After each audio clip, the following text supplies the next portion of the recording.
Birdie, shut up, I'm doing a video!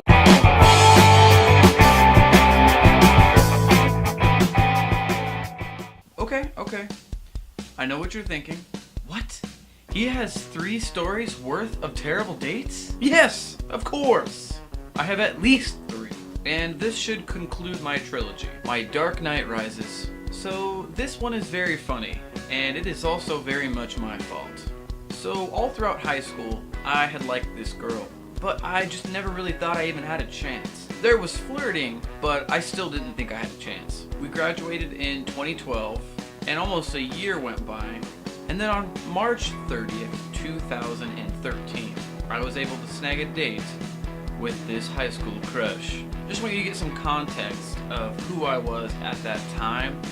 I was driving a 1980 Ford Pinto, so I was pretty awesome. Go to her house, I pick her up, and we go to Santan Mall and this little Italian restaurant, Brio Tuscan Grill.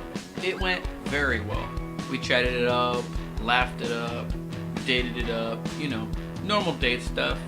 Thought things were going pretty great.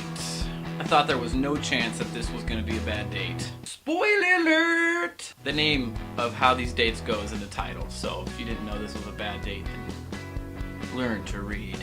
So once we left there, I asked if she was up to go see a movie, possibly. She said yes, so we headed that way. And the movie theater was in relatively close walking range, so we walked. She was in high heels, but she was cool with walking. So we get there, and not much is showing at the time, but we watched Jim Carrey and Steve Carell and the incredible Burt Wonderstone. Oh, and Steve Buscemi was in it too. So the movie was completely average. She really didn't seem too into it. We go back to the car to basically drive her home and drop her off and end the date. Walking all the way back to the car again, and her still wearing heels, I felt kind of guilty. Women just have it tough, you know? We're almost back to my car, and check my pockets.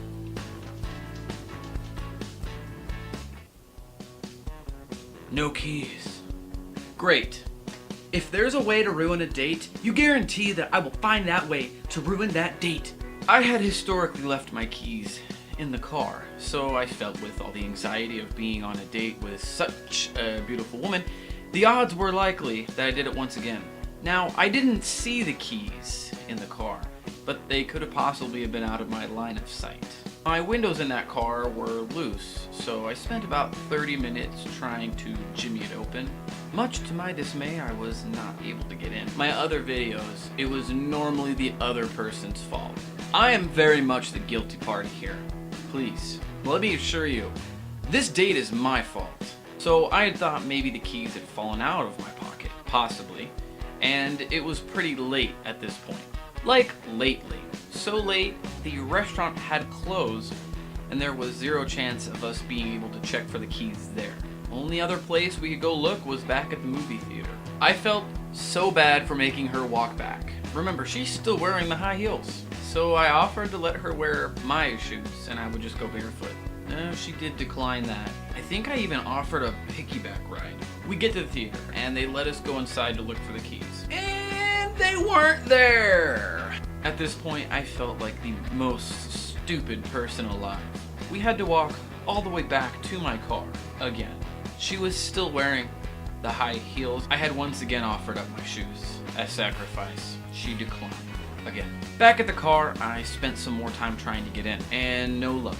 So here it was, the last resort. Had to make that desperate call to no one other than my wonderful mother.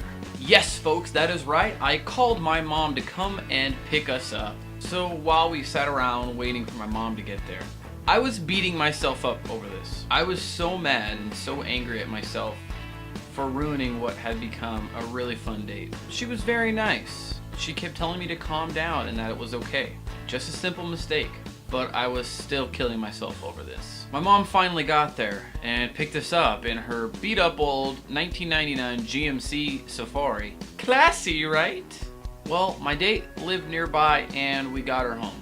My mom and I drove back to the Pinto and called up our car insurance. They had roadside assistants come out to try and help us get into the car to look for the keys. They showed up and we did finally get into the car. I shined my light around looking for some hope at this point. No keys. Too bad I'm whiter than snow and don't know how to hotwire a car. At this point, it was 2 a.m. and my mom just took me home. An utter and complete train wreck. Next day, which was Easter, I went back to my car and I checked that restaurant for the keys. So I walk in and I tell the girl at the front desk what happened last night. Not everything. I was not this confident at that point. Guess what? She immediately said, yes, we have them. Here they are. And she had them with her at the front desk. So I go back with my keys, I get in the car and I start it. No, I don't start it. The battery is dead. Oh my gosh. I called my dad and he walked me through how to push start it because it was a stick shift and I got it home. And that's it. She didn't talk to me ever again. Funny ending actually. She met another guy shortly thereafter and they are married now. Yep, that's 2 people I dated and they married the next guy. I'm pretty sure I'm Dane Cook in Good Luck Chuck. I should start a business. Anyway, that is the end of my dating fails trilogy. I truly hope there are no further additions to this series. If you have any comments for these chronicles of my dating life, make sure to go ahead and leave them down in the comments section below. Go ahead and like this video and subscribe to the channel because I've got some funny sketches coming soon. Thank you for allowing me to share these videos with you and laughing along with me. I look forward to making you laugh again real soon.